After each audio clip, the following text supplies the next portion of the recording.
पुरानी कहावत है, एक कुम्हार मिट्टी से कुछ बना रहा था।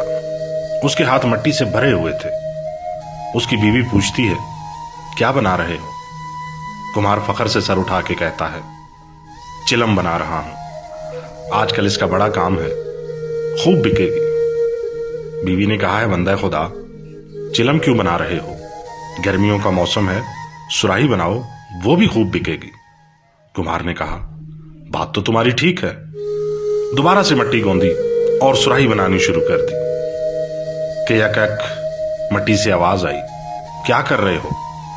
पहले तो कुछ और बना रहे थे, अब कुछ और।